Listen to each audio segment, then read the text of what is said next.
Salut les petits fous à la crème, aujourd'hui dans Psychorama, analyse transactionnelle épisode 3, les états du moi fonctionnels.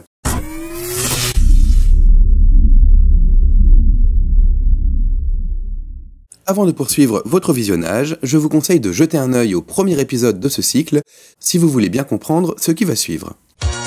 Car dans ce premier épisode, on a vu les 3 états du moi intrapsychiques, parents, adultes, enfants.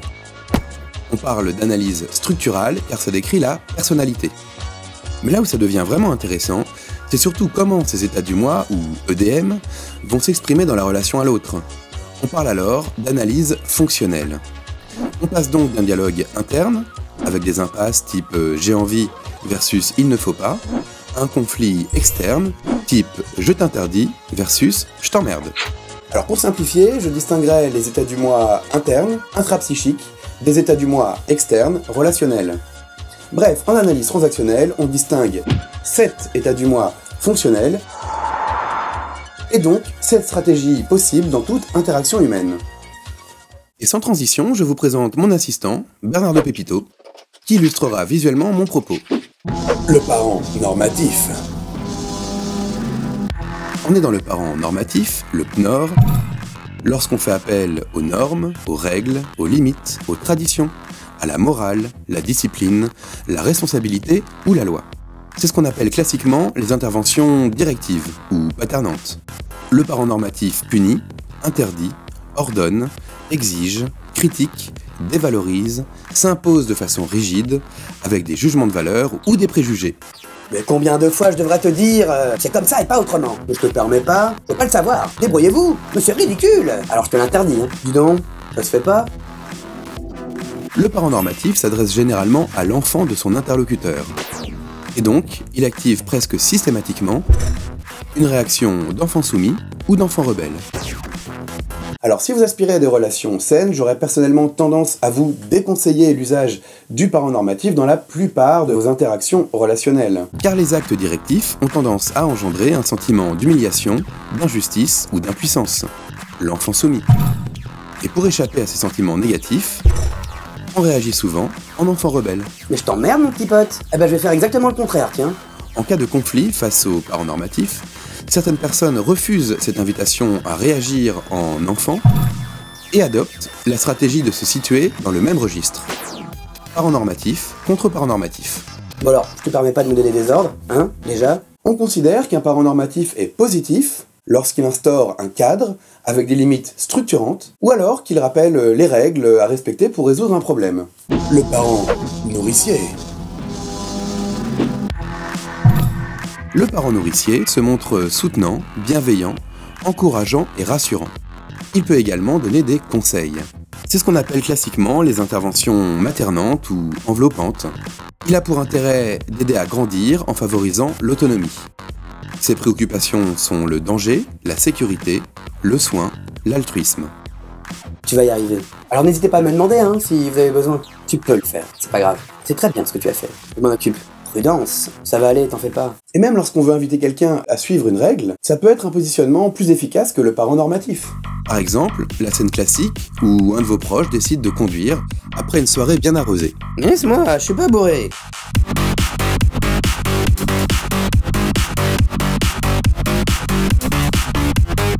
Vous savez qu'il est bourré, mais lui, il s'estime tout à fait capable de prendre le volant.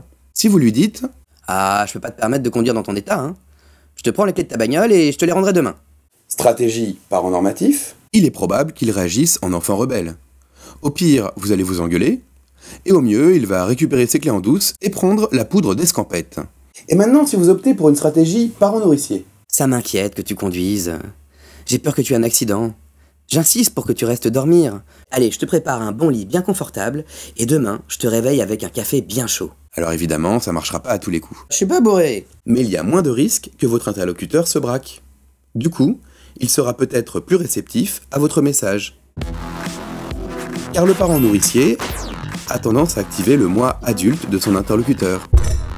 Mais attention, c'est pas non plus une recette miracle. Et parfois, un parent nourricier peut aussi entraîner une réaction d'enfant rebelle. Une gentillesse excessive peut être tout à fait insupportable. Et puis après tout, on lui a rien demandé, il est casse-couille quand même. T'as pris ton petit cache-colle, hein? Fais attention à pas prendre froid quand même, hein? Dans ces cas-là, on parle de parents nourriciers négatifs ou pathologiques. Ils surprotègent et étouffent l'enfant. L'adulte adulte. On se place dans l'adulte adulte ou adulte relationnel lorsqu'on évoque des faits, des résultats, des objectifs, des moyens, des méthodes, des hypothèses ou des probabilités. Mais aussi lorsqu'on décrit ses émotions sans les interpréter ou accuser l'autre de nous les avoir inspirées. C'est d'ailleurs une stratégie proposée en CNV, la communication non violente, dire je plutôt que tu, et d'écrire factuellement ce qu'on ressent sans interpréter ni formuler des reproches. Par exemple, tu te fous de ma gueule devient je me sens humilié. L'adulte fonctionnel est neutre, factuel, analytique et s'exprime le plus souvent d'une voix calme, claire, voire monocorde. Comme Monsieur Spock. Je pense que... Alors si je comprends bien... Et toi t'en penses quoi? Quoi? Comment? Quand? Où ça? Combien? Oui, je vois ce que vous voulez dire. L'adulte fonctionnel s'adresse généralement à l'adulte de son interlocuteur. Et c'est souvent une stratégie plus efficace de résolution de conflits. Mais attention, là encore, ce n'est pas une recette miracle. Car il peut également activer l'enfant rebelle si son interlocuteur a la sensation de se retrouver face à un mur. Mais tu ne ressens donc rien? Espèce de pervers narcissique. Un adulte fonctionnel positif va permettre l'anticipation, la planification, la prise de recul et la distanciation émotionnelle, ainsi que la résolution de problèmes. L'enfant soumis. L'enfant soumis, c'est notre soumission aux figures parentales, en fonction de la sécurité ou de l'insécurité ressentie. Il est respectueux des usages et des normes, réservé, charmeur ou plaintif. Il recherche l'approbation du parent. C'est le genre de mec qui s'arrête de parler quand on lui coupe la parole. J'aimerais bien... Excusez-moi. J'ai essayé, mais... Pourriez-vous... Je fais de mon mieux. Pardon, je sors. C'est difficile quand même. Et... Excusez-moi de vous demander pardon. L'enfant soumis s'adresse directement aux parents de son interlocuteur. Il suscite donc le plus souvent une réaction de parent normatif. Alors je te l'interdis, hein. Ou de parent nourricier. Ça va aller, t'en fais pas. Mais parfois, il va lui aussi activer l'enfant rebelle.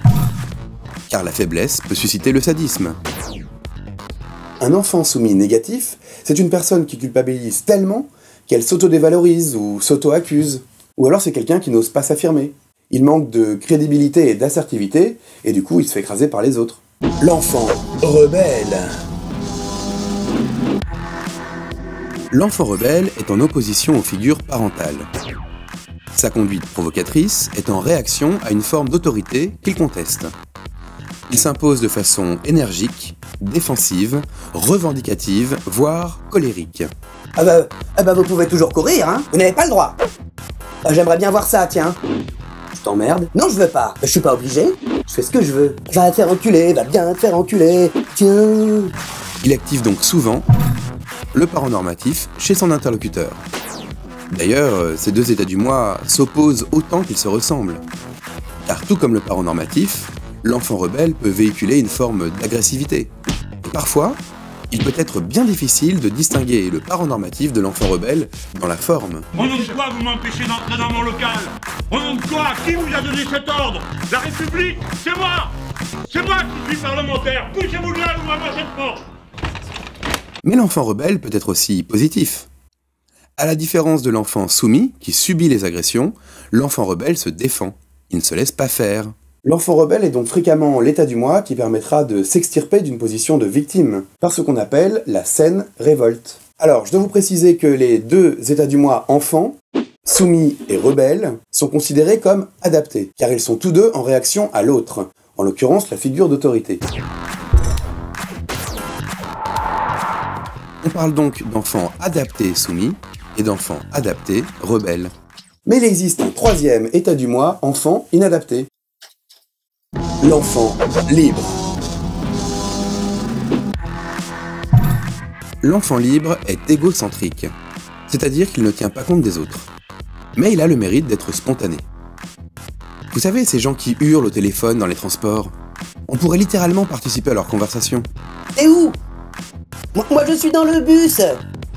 Je t'entends pas bien. Ou les gens qui sifflotent en faisant du bricolage.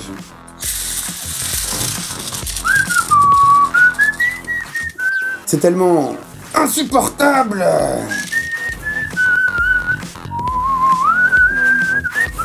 Bref, l'enfant libre exprime ses émotions sans se préoccuper de l'autre, l'environnement ou les contraintes. Ah, j'ai envie. Oh non, j'ai pas envie. J'adore. Non, non, je veux pas. Hey. Wouhou. Odile. Wouhou. On est là. Ah, bravo.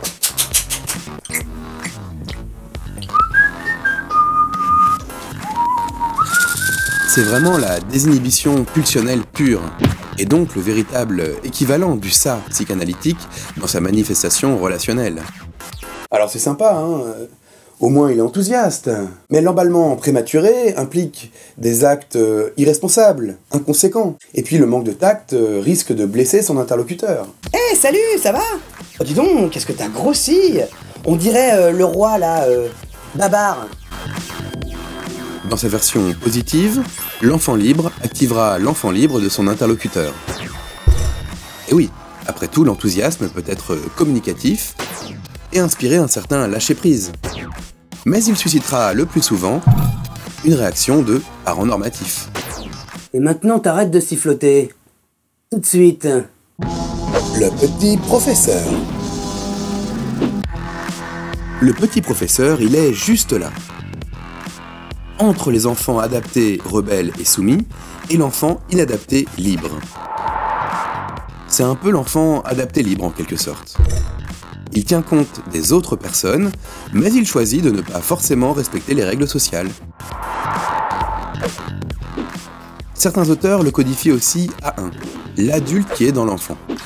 C'est l'état du moi de l'intuition, l'astuce, la débrouillardise et la créativité. L'état du moi artiste en quelque sorte. Quelque chose me dit que j'ai l'impression... Je saurais pas l'expliquer, mais... Eureka! J'ai une idée!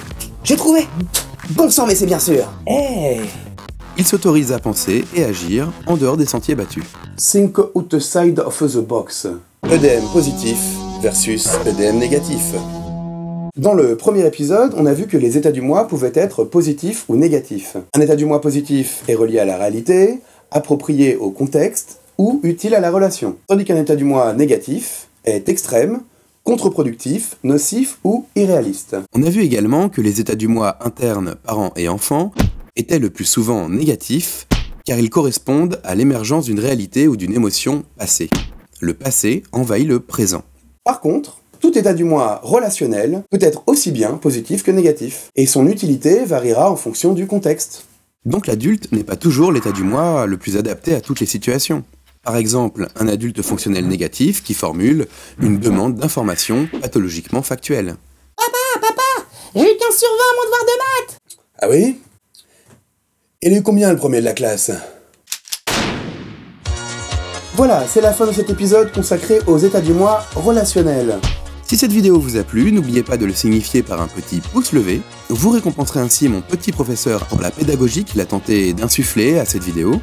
Et vous pouvez également vous abonner à la chaîne et activer les notifications pour ne pas louper la suite. Prochainement dans Psychorama, analyse transactionnelle épisode 4, les transactions. Et en attendant, prenez soin de vous, mais pas trop.